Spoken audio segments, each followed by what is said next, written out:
Vamos a dar paso a la segunda disertación. Es el tema tratamiento antihipertensivo en los diferentes escenarios clínicos para cerrar este módulo de farmacología. Va a estar a cargo del doctor Ariel Bolmaro, también especialista en hipertensión arterial, es médico de staff del Sanatorio Allende. Así que, bueno, buenas noches, doctor, bienvenido.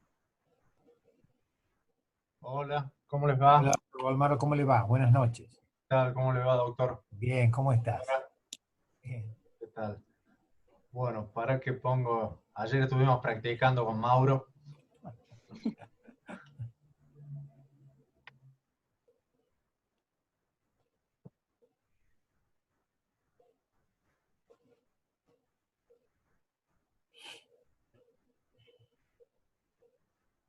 Ahí estamos.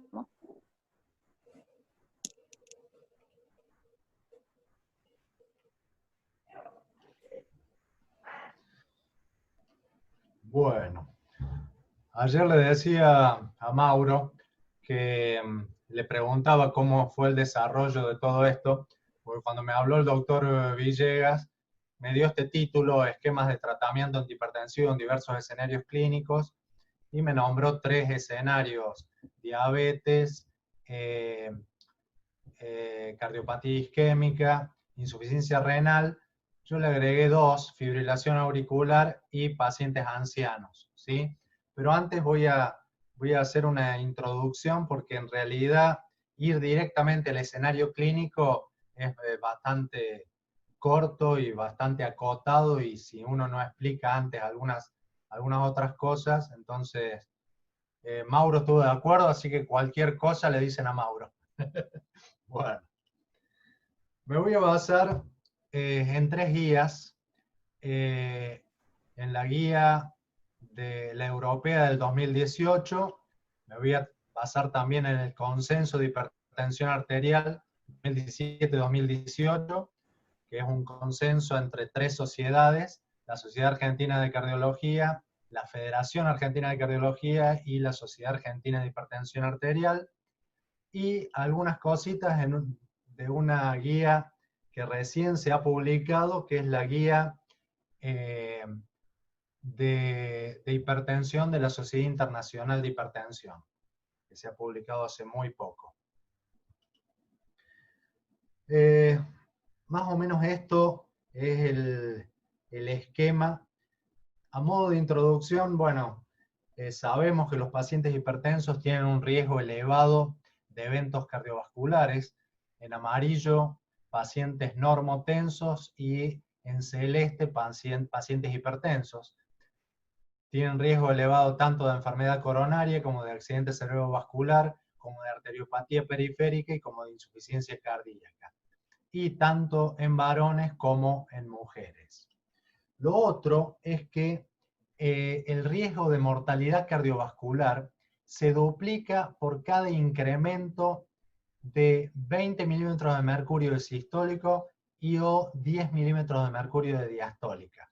Miren esto, partiendo de una tensión de 115/75, por cada 20 de aumento de sistólica y 10 de diastólica, se duplica el riesgo. Miren esto, 115/75, 135/85 ya tiene el doble, 155/95 tiene 4 veces, y 175/105, 8 veces, ¿sí?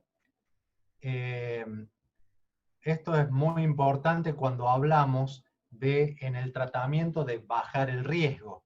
Entonces, hoy en día, la guía de hipertensión de la Sociedad Internacional de Hipertensión dice de que cuando estamos tratando un paciente, o cuando empezamos a tratar un paciente, desde el punto de vista de los milímetros de mercurio que bajamos al paciente, tiene que ser por lo menos 20/10, es decir, 20 de sistólica, 10 de diastólica, y tiene que ver con esto. En cuanto al diagnóstico, ya sé que habrán tenido clases de hipertensión, del diagnóstico de la hipertensión, pero destaco el tema del mapa. El mapa, más allá de los lugares donde estén ejerciendo o vayan a ejercer, el mapa es algo muy importante. Yo siempre le digo al paciente cuando le pido un monitoreo ambulatorio de presión arterial, es que vamos a dejar de depender de un par de tomas y vamos a depender de promedios. Promedio diurno, promedio nocturno, promedio total. ¿Qué pasa con la caída de tensión cuando duerme?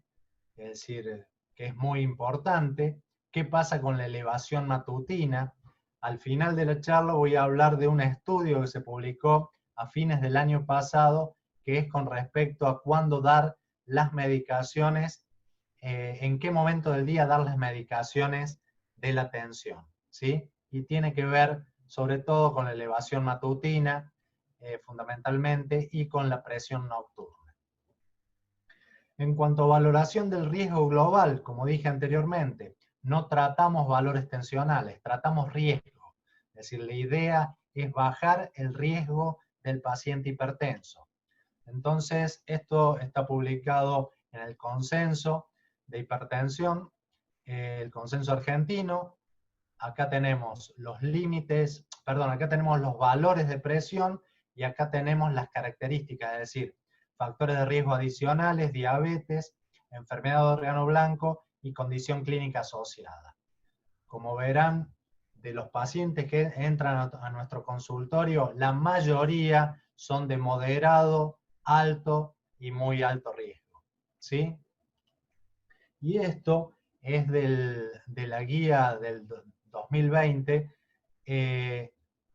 está basado en un ejemplo de un paciente varón de 60 años. Y miren esto, es decir, los valores de tensión, a diferencia de que el consenso, acá hay grado 1 y grado 2, como verán, la mayoría va entre moderado a alto riesgo, ¿sí? El tratamiento siempre, la mayoría de las veces lo pasamos por alto, pero sí o sí habría que hacer un paréntesis en cuanto al enfoque no farmacológico, ¿sí? Entonces, obviamente, esto a pesar de que llame la atención a la imagen, esto se empapelaron las calles de Finlandia con esto. Decía 6 veces por día, coma más verduras y frutas. Y aumentó, al ver esto la gente, será el inconsciente colectivo o algo por el estilo, aumentó el delivery de frutas y verduras, ¿sí? Eso es algo muy importante. Y lo otro, desde el punto de vista no farmacológico, el tema de insistir al paciente para que deje de fumar, ¿sí? Esto es de la Organización Mundial de la Salud. El tabaco mata a una persona cada 4 segundos. Por año mueren 57 millones de personas por todas las causas. 8 millones de esas muertes son causadas por el tabaco y 1 millón de muertes se deben a la exposición al humo del tabaco, es decir, al tabaco de segunda mano y de tercera mano. Esto fue del año pasado, se refería a las enfermedades pulmonares de la respiración, del tabaquismo, y esto es este año. Con sus trucos y tácticas, la industria tabacalera está buscando una nueva generación de clientes. Y aparecen, no tengo imágenes ahora acá, aparecen chicos, es decir, de 10, 11, 12 años, con cigarrillos o con dispositivos para fumar, ¿sí? Y lo que dice es, si a una empresa se le están muriendo 8 millones de personas por año, hay que buscar nuevos clientes. Y esto como cardiólogo, bueno, yo me dedico a tabaquismo y esto siempre lo muestro cuando doy charlas informativos motivacionales para dejar de fumar. Una de las razones por las que me dedico a esto es esto. Esto no son mortalidad por fumar, mortalidad por colesterol alto o mortalidad por presión alta. Esto es, cuántas muertes se previenen o se posponen cuando dejamos de fumar comparado con reducir el colesterol en un paciente con colesterol alto o reducir la presión sanguínea en un paciente hipertenso. Miren, al revés, el riesgo que le da al paciente el hecho de fumar y cómo disminuye muchísimo, se previene o se pospone esa mortalidad. En este caso, este trabajo es mortalidad por enfermedad coronaria. Y bueno, y el enfoque farmacológico. Vamos a tomar cosas del el consenso argentino. El objetivo fundamental, como lo dije anteriormente, es disminuir la morbimortalidad cardiovascular, cerebral y renal a través del descenso de la presión. En el paciente hipertenso es imprescindible tratar el riesgo global y no solamente bajar la presión.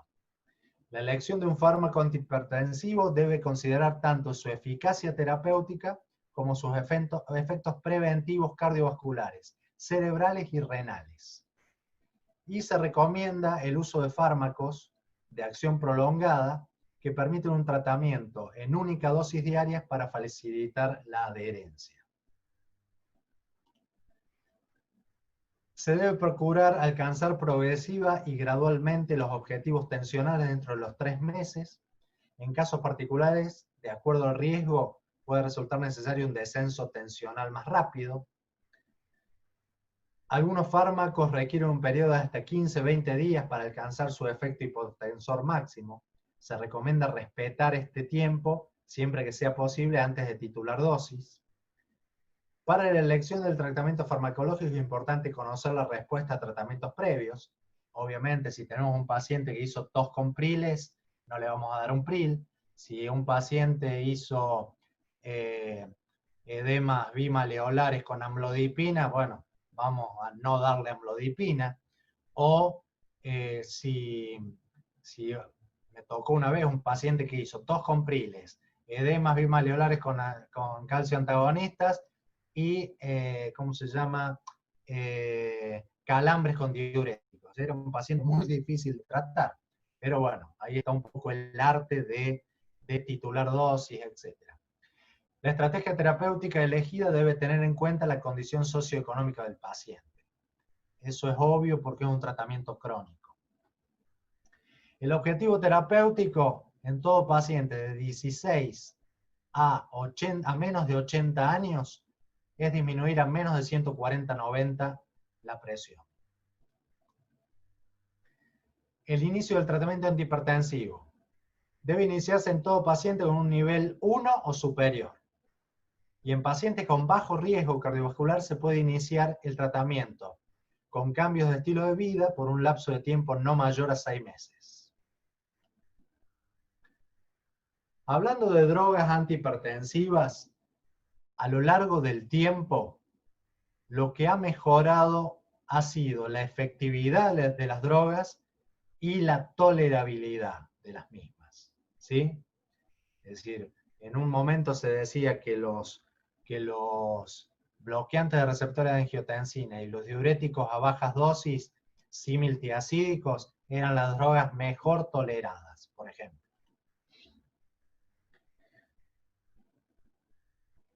Acá tenemos el tratamiento farmacológico y los grupos farmacológicos en cuanto a la fundamentación.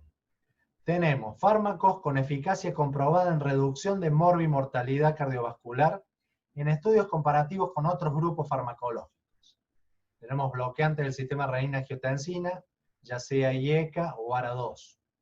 Antagonistas cálcicos dihidropiridínicos y diuréticos tiacídicos y similtiacídicos. Fármacos con eficacia comprobada en reducción de morbimortalidad cardiovascular en estudios comparativos con placebo. Ahí están los estudios de beta bloqueantes de primera generación. Después tenemos fármacos con eficacia antihipertensiva comprobada con datos escasos o nulos en reducción de morbimortalidad cardiovascular. Ahí tenemos los beta bloqueantes de segunda y tercera generación y los antagonistas cálcicos no dihidropiridínicos. Y fármacos indicados en situaciones especiales, como son los antagonistas del receptor mineralocorticoides, los diuréticos de ASA, los alfa bloqueantes, drogas de acción central y vasodilatadores de acción directa. Y vamos a repasar muy someramente todos los grupos de antihipertensivos. Tenemos diuréticos tiacídicos y similtiacídicos. La indicación: hipertensión sistólica aislada en adultos mayores e hipertensión con hipercalciuria. Ahí está el nivel de evidencia. Contraindicaciones absolutas: hiponatremia, hipersensibilidad a las sulfas, crisis gotosas, hipocalemia persistente y hiperaldosteronismo primario. Contraindicaciones relativas: lactancia.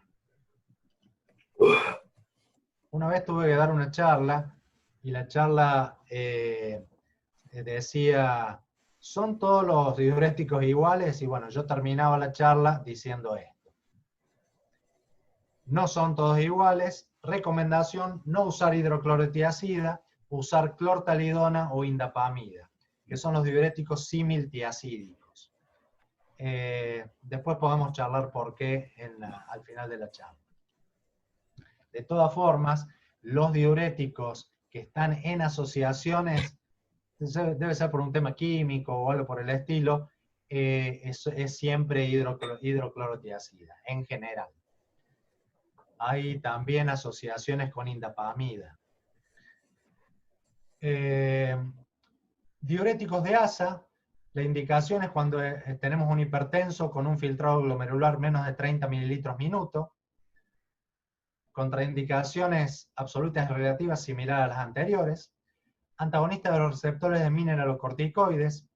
Indicación: hipertensión resistente, hiperaldosteronismo primario, hipertensión con insuficiencia cardíaca e hipertensión asociada a sleep apnea. Contraindicaciones absolutas: hipercalemia, insuficiencia renal severa, hipertensión y embarazo, mujeres en edad fértil y clearance menos de 60 mililitros minuto. Beta bloqueantes. Bueno, la indicación: hipertensión asociada a cardiopatía isquémica, ya vamos a ver ese escenario clínico. Hipertensión asociada a insuficiencia cardíaca o disfunción sistólica del ventrículo izquierdo. Hipertensión asociada a FA. Ahí está el nivel de evidencia. Hipertensión gestacional, el labetalol. Hipertensión en pacientes con jaqueca, ahí se usa el propanolol. También se usa propanolol en hipertensión asociada a temblor esencial. Y también hipertensión y crisis hipertiroidea, con su nivel de evidencia. Y lo otro: hipertensión asociada a signos de hiperactividad simpática. Contraindicaciones absolutas: los bloqueos, AB de segundo y tercer grado, bradicardia, sinusal y asma bronquial, excepto nebivolol y bisoprolol. Relativas: el EPOC y la enfermedad de Raynaud. Acá hay esto es un metaanálisis de los beta bloqueantes para hipertensión.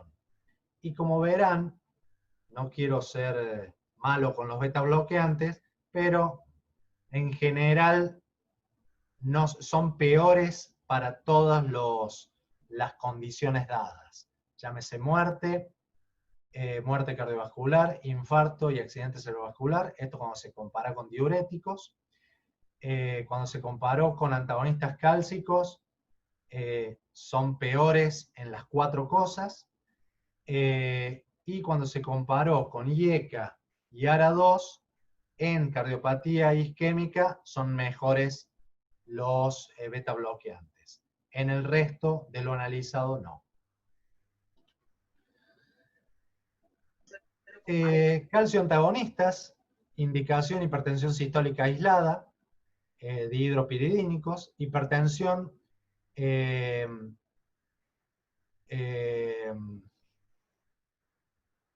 era esto? Bien, no me acuerdo qué es esto. No importa.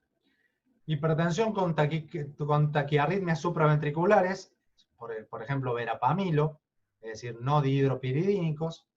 Y después hipertensión post-IAM, no hidropiridínicos, cuando pacientes no toleran beta bloqueantes se puede usar verapamilo, por ejemplo, o diltiazem.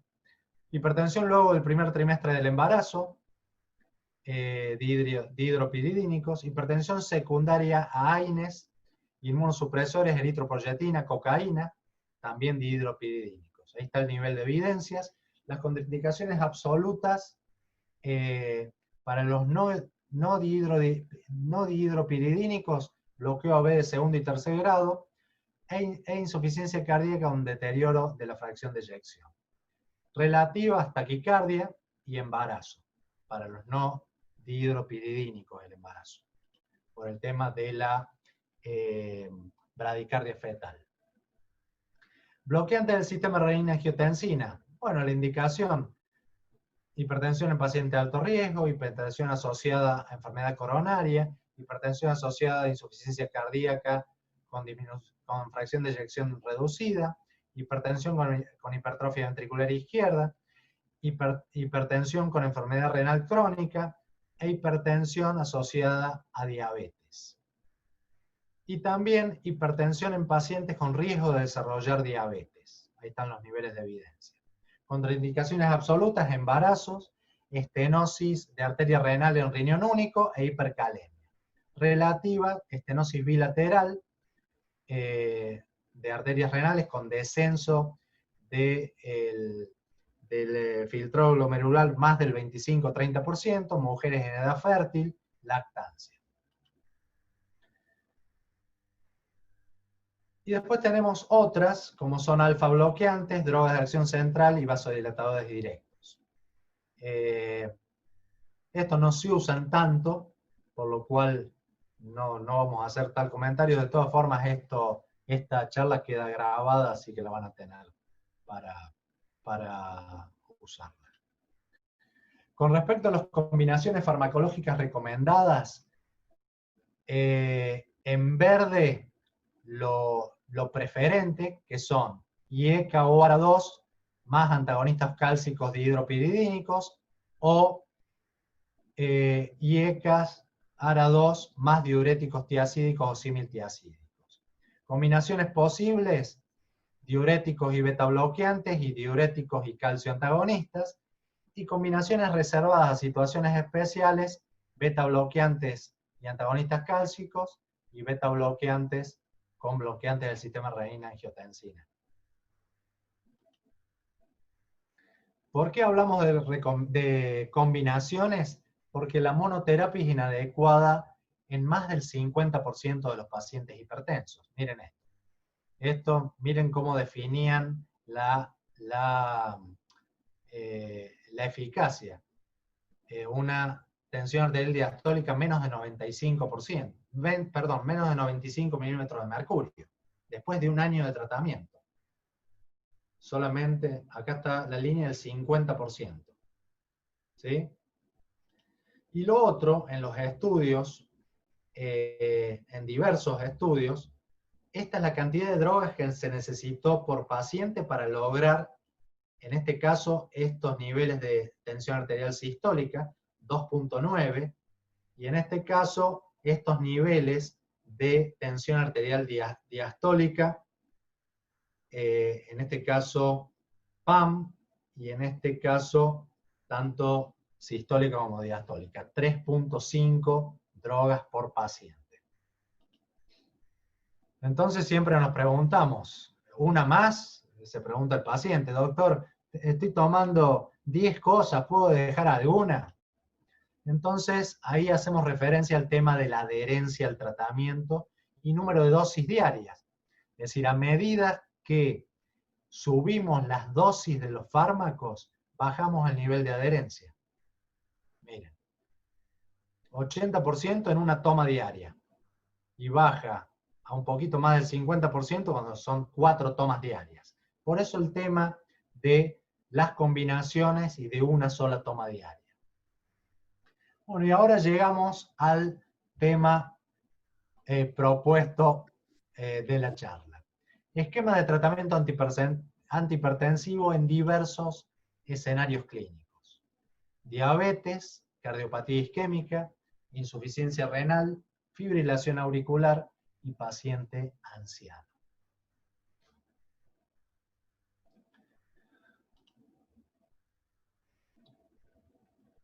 Bueno, siempre me gusta hablar en diabetes, sobre todo diabetes tipo 2, en la historia natural de la diabetes, de esta diabetes. ¿Por qué? Porque hay un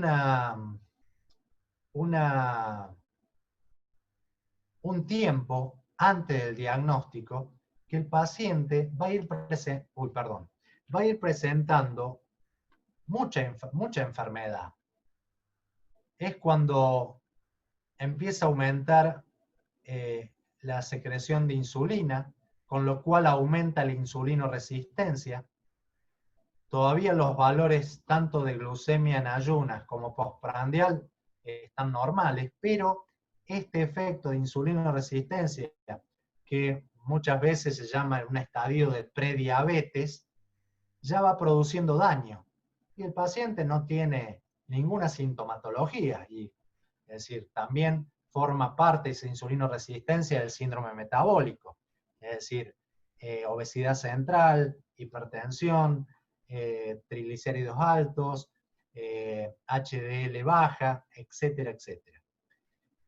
Cuando empieza a subir la glucemia postprandial, que ahí estamos tanto en insulinoresistencia como en intolerante a la glucosa, es decir, eso se llama doble intolerancia. Hay estudios que dicen que cuando un paciente tiene doble intolerancia, es decir, glucemia inadecuada en ayunas y intolerancia a la glucosa,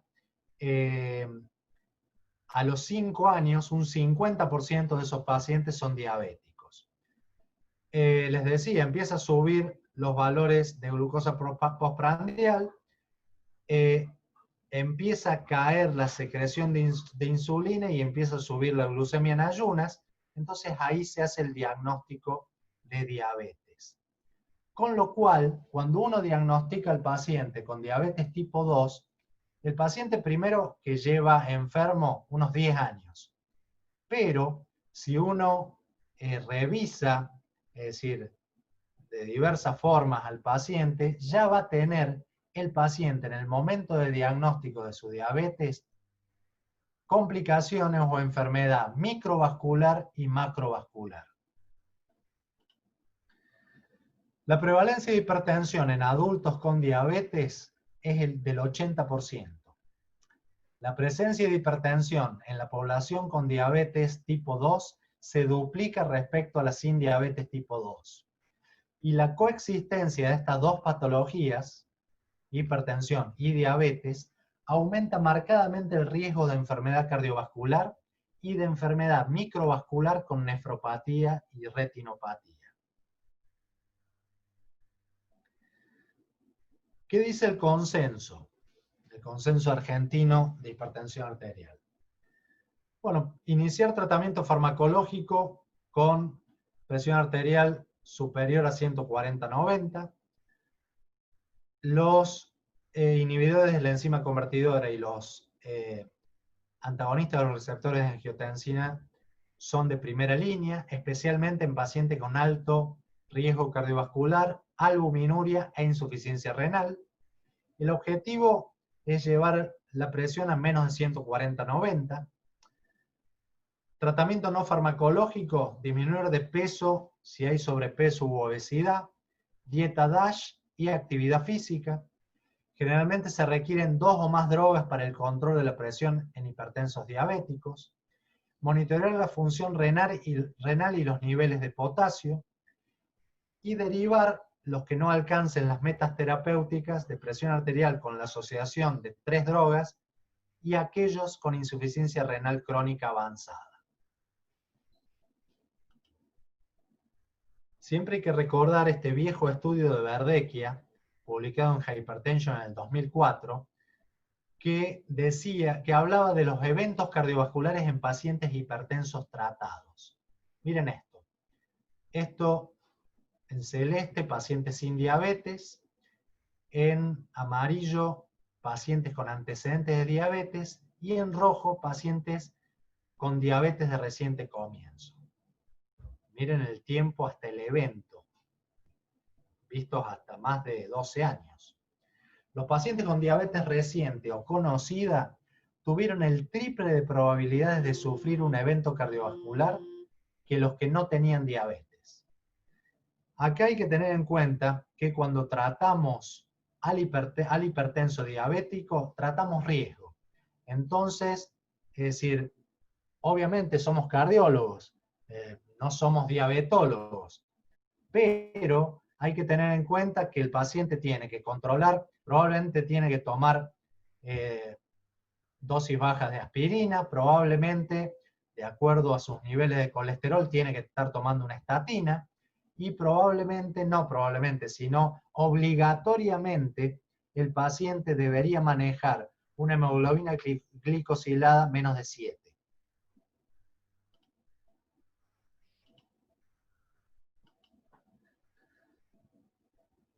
Bueno, hipertensión y enfermedad arterial coronaria. Los pacientes hipertensos tienen un riesgo aumentado de padecer infarto agudo de miocardio u otros eventos coronarios mayores. Además, en pacientes con enfermedad coronaria, el riesgo de un evento es significativamente alto cuando la presión arterial está aumentada. ¿Qué dice el consenso? Los antihipertensivos de elección son beta bloqueantes, inhibidores de la enzima convertidora o antagonistas de los receptores de angiotensina si hay intolerancia a los IECA. Los antagonistas cálcicos no dihidropiridínicos son una alternativa cuando existe intolerancia o contraindicación a los beta bloqueantes, lo que hablamos anteriormente. Y los antagonistas dihidropiridínicos están recomendados como droga de asociación cuando la hipertensión no está controlada. El objetivo de la presión del hipertenso con enfermedad coronaria debe ser menos de 140/90.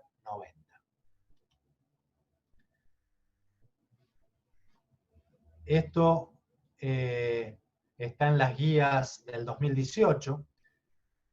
Terapia inicial, una combinación dual, es decir, en una píldora, una combinación de IECA o ARA2 más beta bloqueantes o calcio antagonista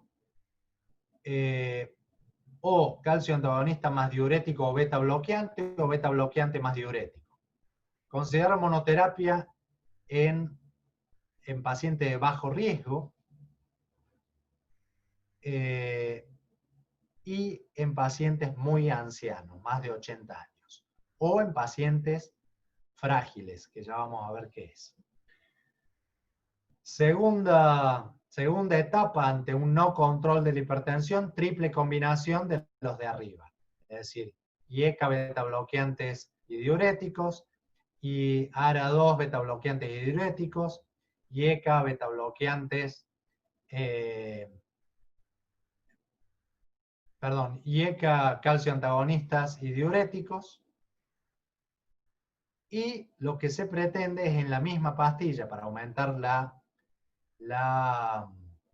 adherencia al tratamiento.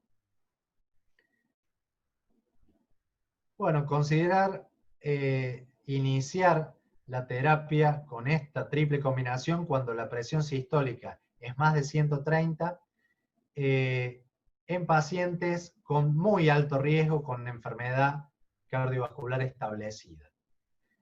Y el tercer escalón, ya hay una hipertensión resistente porque tiene tres drogas,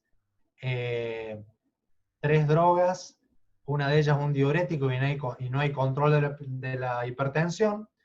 La idea es sumar espironolactona, 25 a 50 miligramos, u otro diurético, o alfa bloqueante, u otro beta bloqueante, si no fue puesto anteriormente. Y acá hablamos de dos pastillas. Bueno.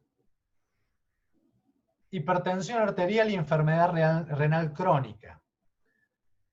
El riñón es un órgano central en la regulación de la presión, con un rol importante en el mecanismo fisiopatológico del desarrollo y persistencia de la hipertensión. el incremento del sodio y de la volemia tiene importancia creciente, de acuerdo a cómo progresa los estadios de la insuficiencia renal crónica, induciendo la persistencia de la hipertensión y la respuesta inadecuada a diversos fármacos antihipertensivos. Es decir, cuando tenemos un paciente que está en diálisis, es decir, siempre conviene, no siempre, siempre me refiero, hay que estar de la mano con el nefrólogo. Es decir, me pasa, yo tengo un paciente que ya no se atiende en la institución por razones de obra social, pero uno quedé, es decir, con mucha relación con el paciente, me mandan WhatsApp, no tengo la atención bien controlada y el paciente está en diálisis. Es decir, y está con 3 drogas, y podríamos decir que en algunos días de la semana, incluso los días que se dializa, está con la presión no controlada, con la hipertensión no controlada. Entonces lo que hice fue comunicarme con el nefrólogo, es decir, y preguntarle fundamentalmente si no habrá un problema de cálculo del peso seco, es decir, una serie de cosas que no lo manejamos nosotros siendo cardiólogos, pero el nefrólogo sí lo maneja, entonces, para adecuar mejor el tratamiento de ese paciente.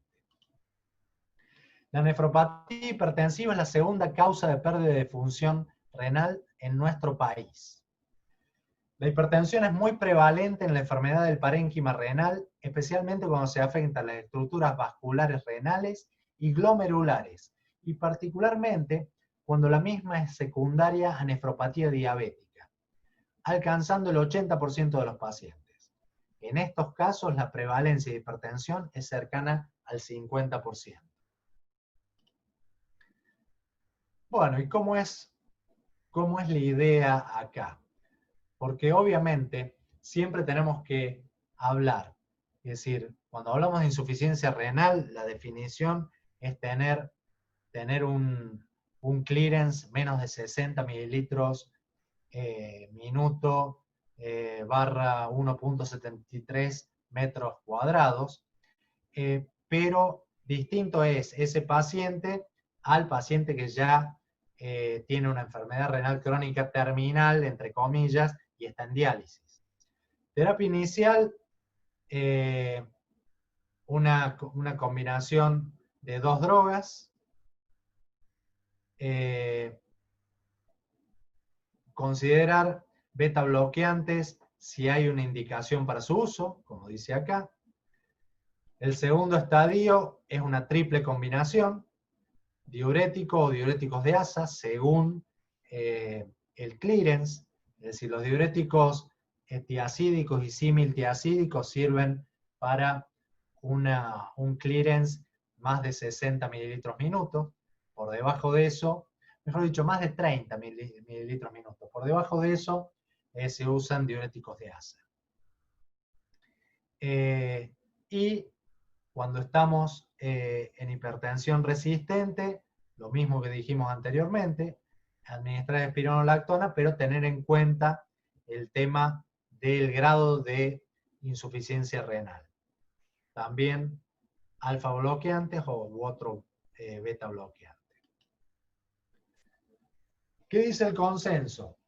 La búsqueda de daño renal en hipertenso debe ser realizada en forma sistemática, dada la implicancia pronóstica y terapéutica. La albuminuria es un marcador pronóstico de daño renal y vascular. Es considerada normal cuando es más de 30 miligramos en orina de 24 horas. La relación albúmina-creatinina en muestra aislada es más de 30 miligramos gramo de creatinina. La enfermedad renal se define como albuminuria más de 30 miligramos 24 horas y o como creatinina mayor a 1.2 en mujeres o mayor a 1.4 miligramos decilitro en los hombres. O bien con un índice de filtrado glomerular que se puede sacar por fórmula como el MDRD o el CKD-EPI, menos de 60 mililitros minuto. Cuando alguna de estas alteraciones esté presente, se recomienda derivación temprana y manejo conjunto con el nefrólogo. Eso es muy importante. La hipertensión con insuficiencia renal crónica, el tratamiento con IECA es razonable para disminuir la progresión de daño renal, controlando la calemia, que la calemia no supere 5.5 miliequivalentes litro. Los diuréticos tiacídicos están recomendados como primer fármaco de asociación,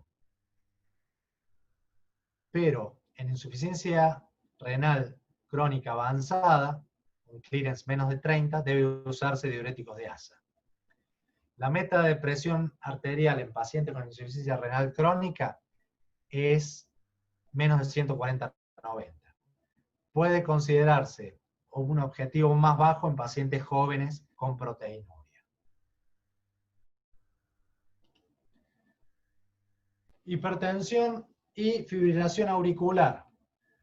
Bueno, terapia inicial, combinación dual, IECA o ARA más beta bloqueantes, o más calcio antagonistas no dihidropididínicos, o beta bloqueantes más calcio antagonistas dihidropididínicos.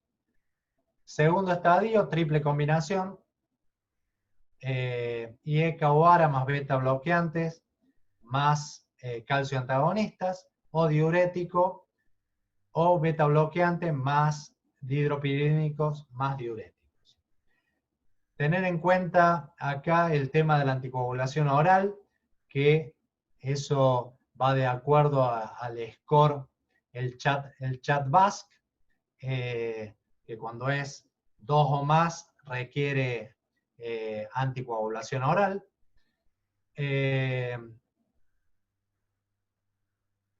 Eso fundamentalmente. Ojo con combinar beta bloqueantes y calcio antagonistas no dihidropididínicos, verapamil y diltiazem, por el tema de la marcada reducción de la frecuencia cardíaca. Y por último, escenario clínico, hipertensión en adultos mayores. ¿Qué dice el consenso?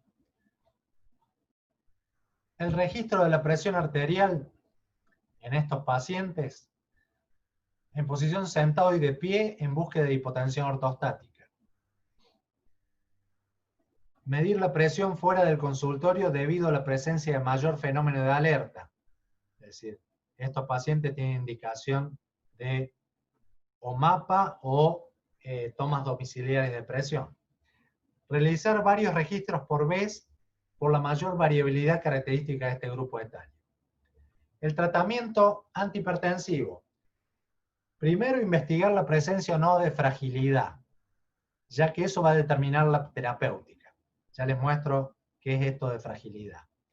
Iniciar el tratamiento de forma lenta y progresiva. Comenzar con dosis bajas y aumentar lentamente a lo largo de varias semanas o meses. En los ancianos menores de 80 años con buen estado general y no frágiles, considerar el tratamiento con una sistólica más de 140, con una meta de sistólica menos de 140. Recordemos en este grupo etario, el fenotipo más frecuente es la hipertensión sistólica aislada. Algunos estudios demostraron mayor eficacia de calcio antagonistas y diuréticos tiacídicos, sobre todo en este fenotipo que les digo.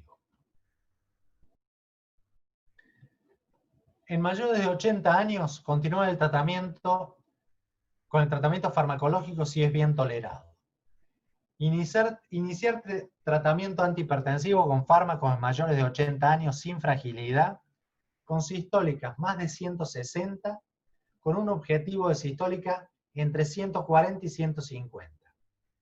Y en pacientes frágiles, que ya les muestro lo que es, la decisión de tratamiento antihipertensivo queda a cargo del médico tratante, basado en la ecuación riesgo-beneficio en cada caso individual. ¿Y qué es esto de la fragilidad? Hay varias escalas. Una de ellas fue la que desarrolló Linda Fried. ¿Qué es esto? Miren, esto se publicó en el Journal of Gerontology en el 2001. Utilizó 5.317 hombres y mujeres del Cardiovascular Health Study, y eran personas de 65 años o más. ¿Y qué les valoró? Les valoró 5 cosas. Si tenían pérdida de peso involuntaria, si tenían cansancio, si tenían debilidad, si tenían disminución en la velocidad de la marcha y si tenían disminución de la actividad física. Consideró no frágiles a los que no tenían ningún criterio de estos. Consideró intermedios o prefrágiles a los que tenían 1 a 2 criterios presentes. Y consideró frágiles a los que tenían 3 o más criterios. Y miren esto. Esto es la curva de mortalidad a 6 años de estos pacientes. No frágiles, intermedios y frágiles. Los no frágiles tuvieron una mortalidad a 6 años del 10%. El intermedio casi un 20%, pero el frágil tuvo una mortalidad de casi el 36%. Por eso el tema de cuando tengamos un paciente frágil, evaluemos la relación riesgo-beneficio para tratar la hipertensión en esos pacientes.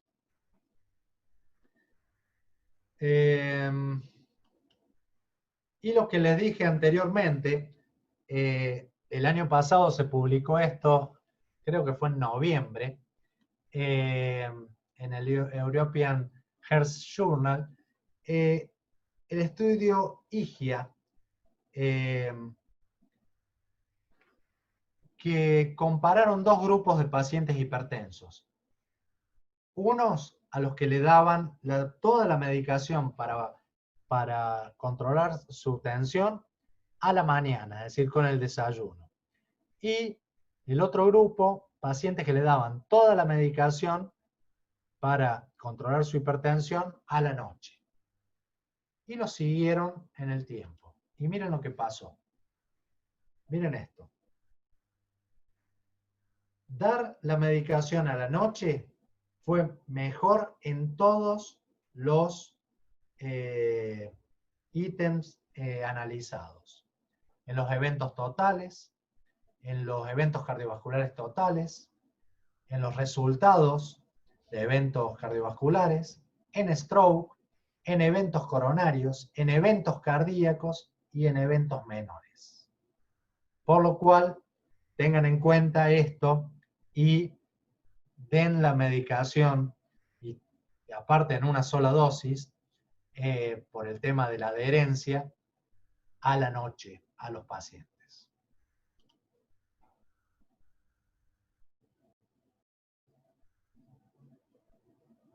Bueno, muchas gracias.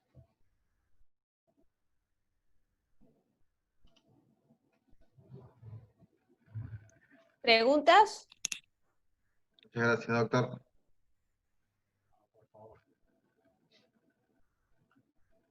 ¿Os quedó todo claro? No Muchas gracias, Ariel. No, muy claro. Muchísimas gracias. Por favor. Acá hay una pregunta, doctor. Lo habitual es recomendarle a nuestros pacientes tomar la medicación a la mañana. En cuanto a cronoterapia, ¿no es adecuado usar el mapa? Sí, es adecuado usar el mapa, pero, a ver, llamativamente, este estudio, el IGIA, el autor del estudio es Hermida, y Hermida es un autor que usa mapas de 48 horas para caracterizar al paciente, ¿sí? Es decir, y esto de la cronoterapia, él es un poco el artífice de la cronoterapia. A pesar de eso, ellos demuestran que es mejor dar la medicación a la noche. Porque recordemos, si pensamos en el mapa, que el que se le baja la tensión mucho durante la noche, sí o sí tiene una subida de la tensión matinal más alta, ¿sí? Y recordemos, si vemos el tema de la parte cronológica de los eventos, tanto los eventos cardiovasculares como cerebrovasculares se dan en las primeras horas de la mañana, ¿sí? Y tiene que ver, una de las cosas que tiene que ver es con la subida tensional. Otra de las cosas es que en los estudios de hipotensores, por ejemplo el estudio ASCOT, está bien que compararon perindopril indapamida versus atenolol tiazida o similtiazida. Más allá de eso, la medicación se daba a la noche. Y ahí, en ese momento, esos nuevos fármacos, comparados con viejos fármacos, disminuyeron la mortalidad y los eventos cardiovasculares. Y se daban a la noche los medicamentos. Bien. Acá, Hay otra pregunta. sí. Dale, Mauro. Dice, otra del mismo alumno, dice, el mapa es un indicador más preciso para ver la variabilidad de la presión arterial. Sí. Sí. En realidad el tema de la variabilidad vos la ves en el trazado, pero lo que se sabe hacer es ver la desviación estándar que tiene, sobre todo la sistólica, en el informe del mapa. Es decir, cuando es más de 15 milímetros de mercurio, se habla de que hay mucha variabilidad tensional. Hay estudios que han demostrado, pero no en mapa, sino en variabilidad de la presión tomada en consultorio. Fue un subestudio del ASCOT, que se vio que el que tenía más variabilidad de la tensión en las distintas consultas tenía más eventos que el que tenía menos variabilidad. En mapa no hay tantos estudios de variabilidad y lesión de órgano blanco, o variabilidad y morbimortalidad. Ahí veo caras conocidas, doctor Abdala, doctor Villegas. Querido Vol, muchísimas gracias por todo, Vol, siempre por estar. Por favor. Muy atento como siempre. Excelente. Hay Ariel. Muchas gracias. otra pregunta. Dice, ¿por qué no hidroclortiazida y ciclortalidona? Mira, si bien no hay estudios cabeza a cabeza, sí metaanálisis entre hidroclorotiazida y clortalidona, la clortalidona tiene una vida media de 36 horas. En cambio, la hidroclorotiazida tiene una vida media de 12 horas, por ejemplo.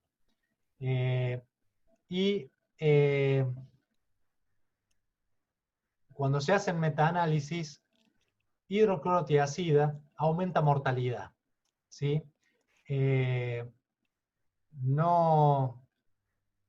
Por eso hoy en día las guías dicen similtiazídicos, es decir, y se refiere a clortalidona e indapamida, ¿sí?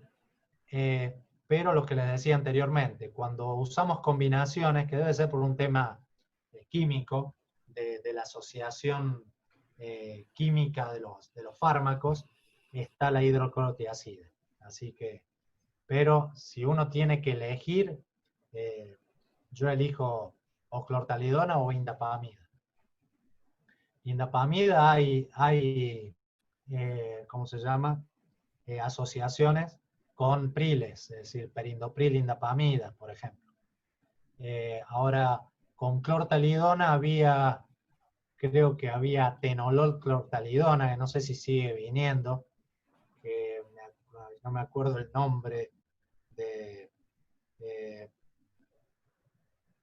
no me acuerdo, no uso atenolol, pero también venía clortalidona con atenolol, por ejemplo.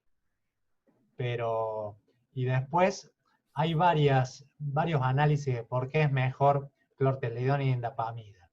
Hay un análisis, por ejemplo, que tiene un efecto sobre la anhidrasa carbónica.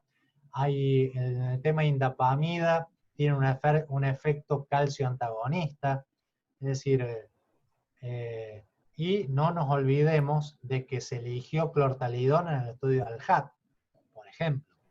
O no nos olvidemos que se usó clortalidona en los estudios versus placebo en hipertensión sistólica aislada, el estudio SHEP. O no nos olvidemos que se usó indapamida en el ASCOT. Perdón, no en el ASCOT, en el estudio HIVET, en pacientes muy ancianos, hipertensos muy ancianos, mayores de 80 años, y disminuyó mortalidad. Bien. Acá hay otra pregunta que dice, con respecto a la hiponatremia con las tiacidas, si hay forma de prever que generen hiponatremia. ¿Cuáles son los pacientes más sensibles a generar hiponatremia? Si podemos preverlo de antemano. Sí, en general son los pacientes de más edad. De todas formas, uno basalmente pide un ionograma y en general uno a los 4, 5, 6 meses, iba a decir 3 meses, pero en realidad no es así, por lo menos personalmente, pero a los 6 meses vuelve a pedir un laboratorio y pide ionograma. No he tenido pacientes con hiponatremias, es decir, clínicas con problemas por hiponatremia inducida por diuréticos. Lo otro es la dosis que se usa del diurético. Es decir, cuando se usa hidroclorotiazida se usa 12.5 a 25 miligramos. Cuando se usa clortalidona se usa, ¿cómo se llama? 12.5 a 25 miligramos. Y cuando se usa indapamida se usa 1.5 a 2.5 miligramos. Es decir, son dosis que en general no son diuréticas. Sí afectan la natriuresis, pero no son diuréticas. Acá otro alumno pregunta, ¿por qué no utilizamos en Argentina clonidina? Y clonidina, a ver, en realidad se usa. A mí me ha pasado, a ver, yo no sé, no se usa porque no hay estudios de clonidina en hipertensión. Es decir, es una vieja droga. Yo me acuerdo cuando me formé en la residencia, había un nefrólogo que usaba clonidina en las pacientes con preeclampsia. Es decir, y bueno, y era su experiencia. Y me ha pasado, a ver,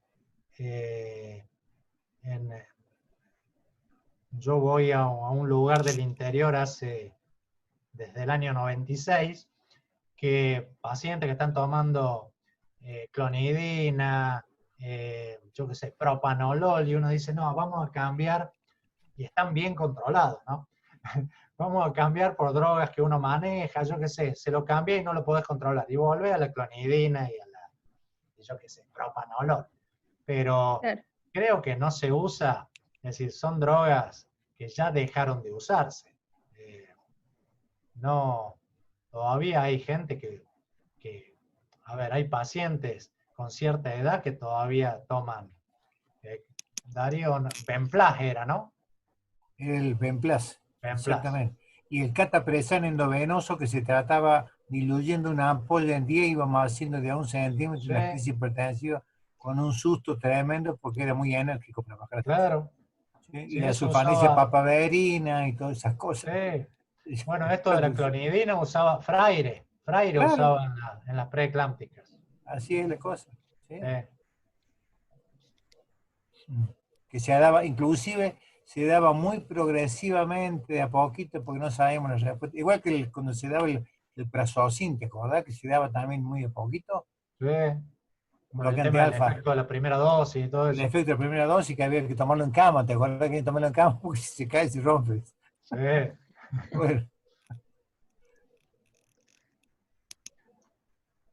Bien. ¿Alguna otra pregunta?